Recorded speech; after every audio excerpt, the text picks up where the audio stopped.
नमस्कार। अमन study point पर आप लोगों का हार्दिक स्वागत है।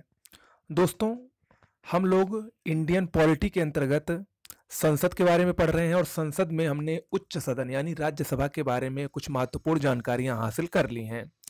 तो आज के इस वीडियो में हम लोग लोकसभा के बारे में चर्चा करेंगे और अभी संसद से संबंधित एक और वीडियो इसके बाद होगा, यानी संसद से संबंधित आपको 3 वीडियो मिलेंगे और वो तीनों वीडियो पढ़ने के बाद मैं गारंटी ले रहा हूं कि उससे बाहर कहीं कुछ नहीं आने वाला है। ठीक है, तो पूरा वीडियो जरूर देखिएगा और अगर अच्छा लगता हो तो शेयर जरूर किया करिए ताकि ज़्यादा से ज़्यादा लोगों को इसका लाभ पहुंच सके, और वीडियो को लाइक भी जरूर कर दिया करिए। ठीक है, तो हम लोग इसमें लोकसभा के बारे में पढ़ेंगे। तो चलिए, लोकसभा, जैसा कि हमने पिछले राज्यसभा के वीडियो में देखा कि राज्यसभा को उच्च सदन कहा जाता है और लोकसभा को निम्न सदन कहा जाता है। तो लोकसभा को निचला या निम्न सदन कहा जाता है और इसके अलावा इसे जनता का भी सदन कहा जाता है। क्यों कहा जाता है जनता का सदन? क्योंकि इसके सदस्य जनता द्वारा प्रत्यक्ष रूप से निर्वाचित होते हैं।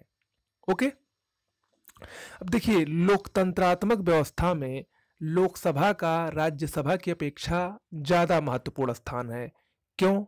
क्योंकि सरकार की जो मजबूत स्थिति होती है वो लोकसभा में ही संख्या बल के आधार पर निश्चित होती है, निर्धारित होती है। अगर मान लीजिए कोई भी विधेयक है, उस पर सरकार राज्यसभा में पराजित हो जाती है तो उसके अस्तित्व पर कोई खास प्रभाव नहीं पड़ता है। लेकिन अगर उसी विधेयक पर वो लोकसभा में पराजित हो जाए तो उसको सत्ता से हाथ धोना पड़ सकता है। तो यानी यहां पर आप लोग देख रहे होंगे कि लोकसभा का कितना महत्वपूर्ण स्थान है। ठीक है, तो ये लोकसभा के बारे में हुआ। और देखिए, लोकसभा का गठन कब हुआ था? लोकसभा का गठन 17 अप्रैल 1952 को हुआ था। लोकसभा के प्रथम अध्यक्ष जीवी मावलंकर थे, गणेश वासुदेव मावलंकर। प्रश्न अक्सर परीक्षा में पूछे जाते हैं। अब हम लोग लोकसभा की संरचना के बारे में पढ़ेंगे। लोकसभा की संरचना जो कि अनुच्छेद 81 में वर्णित है, उसके अनुसार लोकसभा में अधिकतम 552 सदस्य हो सकते हैं।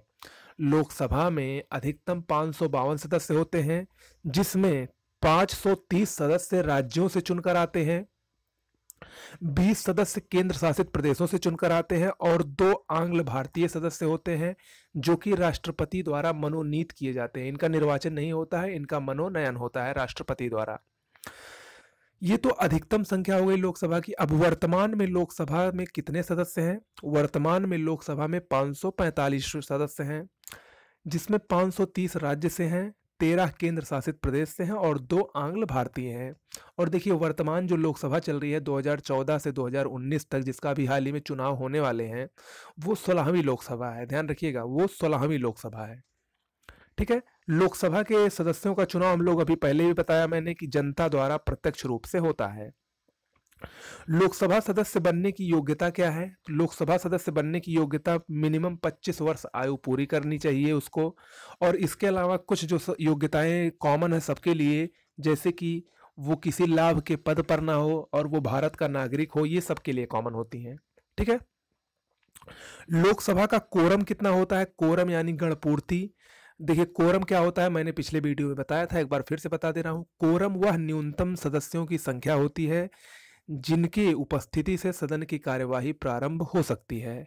यानी लोकसभा का कोरम राज्यसभा की ही तरह 1/10 होता है, लेकिन चूंकि लोकसभा में 552 सदस्य होते हैं तो उसका बटे 10 लगभग 55 सदस्य होगा।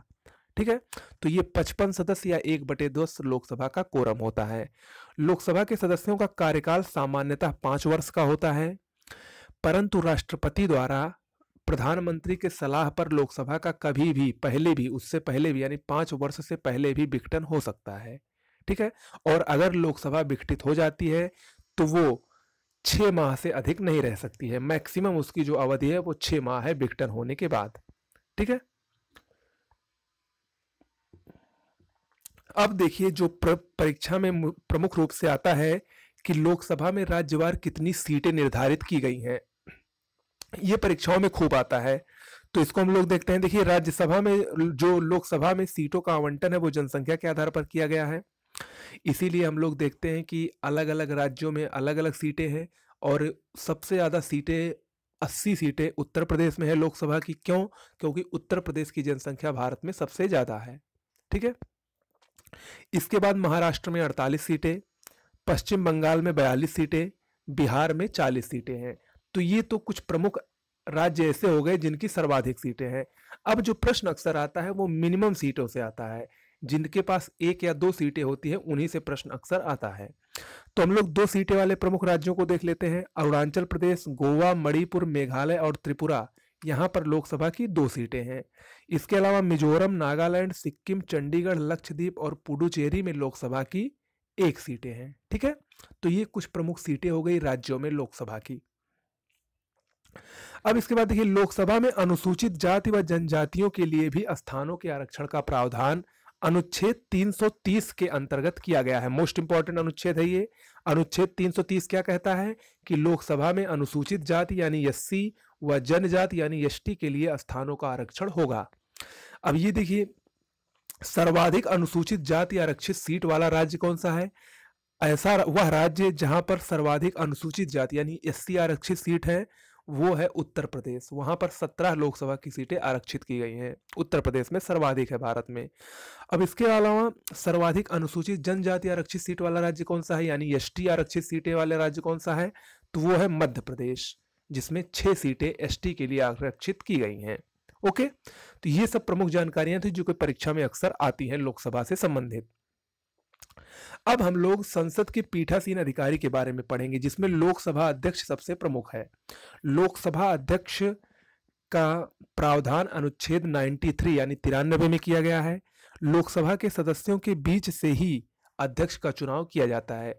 जब लोकसभा का चुनाव संपन्न हो जाता है तो वहां पर जो जीत कर लोकसभा में पहुंचते हैं सदस्य, उन्हीं के बीच में से ही लोकसभा के अध्यक्ष का चुनाव किया जाता है। ठीक है, बात करें लोकसभा अध्यक्ष के कार्यकाल की, तो ये लोकसभा के जीवन काल तक इसका कार्यकाल भी होता है, यानी जब तक लोकसभा चलती है तब तक लोकसभा अध्यक्ष का कार्यकाल भी चलता है। अगर लोकसभा 5 वर्ष के पहले विघटित हो गई तो लोकसभा अध्यक्ष का कार्यकाल भी स्वतः ही समाप्त हो जाता है। ठीक है, लोकसभा अध्यक्ष अगर 5 वर्ष या अपने समय से पूर्व भी अपना पद को छोड़ना चाहे, हटना चाहे, तो वो लोकसभा उपाध्यक्ष को त्यागपत्र अपना सौंप सकता है। तो प्रश्न अक्सर ये आता है कि लोकसभा अध्यक्ष अपना त्यागपत्र किसको सौंपता है? लोकसभा उपाध्यक्ष को। अब हम लोकसभा अध्यक्ष की प्रमुख शक्तियों को देखते हैं जो कि मोस्ट इंपॉर्टेंट है परीक्षा की दृष्टि से। देखिए, लोकसभा अध्यक्ष के पास वैसे तो बहुत सी शक्तियां होती हैं, लेकिन जो प्रमुख और परीक्षा की दृष्टि से इंपॉर्टेंट है उनको मैं बता रहा हूं। सबसे पहले तो लोकसभा अध्यक्ष जो होता है वो सदन का मुख्य होता है। ठीक है, राष्ट्रपति द्वारा आहूत संसद की संयुक्त बैठक की अध्यक्षता लोकसभा अध्यक्ष द्वारा की जाती है। मोस्ट इंपॉर्टेंट है, मैंने इसको कई बार बताया है कि राष्ट्रपति द्वारा आहूत, ध्यान रखिएगा यहाँ पर, लोकसभा की जो संसद की संयुक्त बैठक होती है उसको आहूत यानी बुलाता कौन है? राष्ट्रपति, लेकिन उसकी अध्यक्षता लोकसभा अध्यक्ष करता है और इसका वर्णन अनुच्छेद 108 में है। मोस्ट इंपॉर्टेंट है। इसके अलावा कोई विधेयक धन विधेयक है या नहीं, इसका निर्णय लोकसभा अध्यक्ष द्वारा ही किया जा सकता है। अनुच्छेद 110 के तहत, ये भी मोस्ट इंपॉर्टेंट है, अनुच्छेद 110 के तहत यह प्रावधान है कि कोई विधेयक धन विधेयक है या नहीं, इसका अंतिम निर्णय लोकसभा अध्यक्ष के पास ही होता है। अगला है, सामान्य स्थिति में मत नहीं दे सकता। लोकसभा अध्यक्ष सामान्य स्थिति में मत नहीं दे सकता, परंतु बराबरी की स्थिति में निर्णायक मत देने का अधिकार उसके पास होता है। यह संसदीय समितियों के सभापति को नियुक्त करता है। यह भी लोकसभा अध्यक्ष की एक प्रमुख शक्ति है। जो संसद की समितियां होती हैं उनके सभापति या उनके प्रमुख अध्यक्षों को यह नियुक्त करता है। अब हम लोग यहीं पर संसदीय समितियों को भी इस वीडियो में देख लेते हैं। जो प्रमुख संसदीय समितियां हैं उनको हम लोग यहीं पर देख लेते हैं। देखिए, सबसे पहली संसदीय समिति और सबसे महत्वपूर्ण संसदीय समिति है लोक लेखा समिति।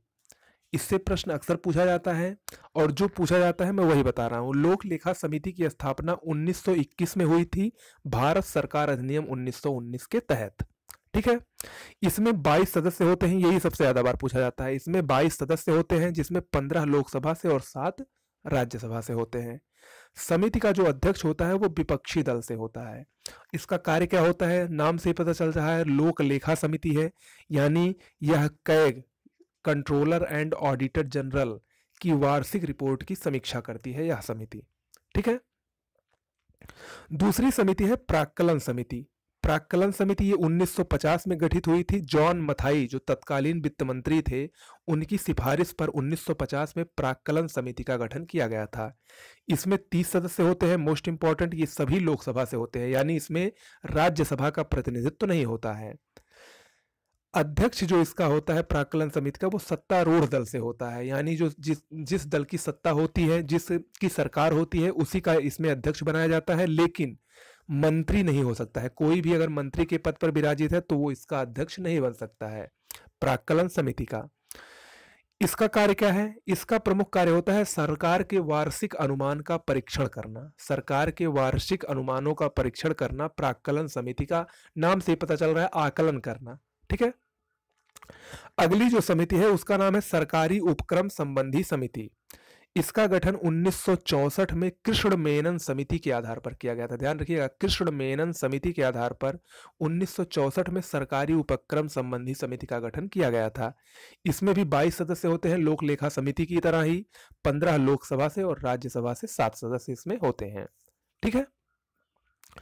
तो ये कुछ प्रमुख समितियां थी और लोकसभा के बारे में जानकारी थी। उम्मीद करता हूं कि आपको अच्छी लगी होगी। अभी संसद से संबंधित एक और वीडियो है जो कि इसमें कुछ छूटा होगा। अभी संसद की जो प्रमुख निधियां होती हैं, संचित निधि, आकस्मिक निधि, और इसके अलावा अभी संसद के कुछ और शब्दावलियां होती हैं, धन विधेयक से संबंधित कुछ प्रावधान इंपॉर्टेंट जो कि परीक्षा की दृष्टि से है, वो सब हमको आपको अगले वीडियो में कराएंगे। ठीक है। तो वीडियो अच्छा लगा हो तो चैनल को शेयर, लाइक, सब्सक्राइब जरूर कर दीजिएगा। मिलते हैं अगले वीडियो में, तब तक के लिए नमस्कार।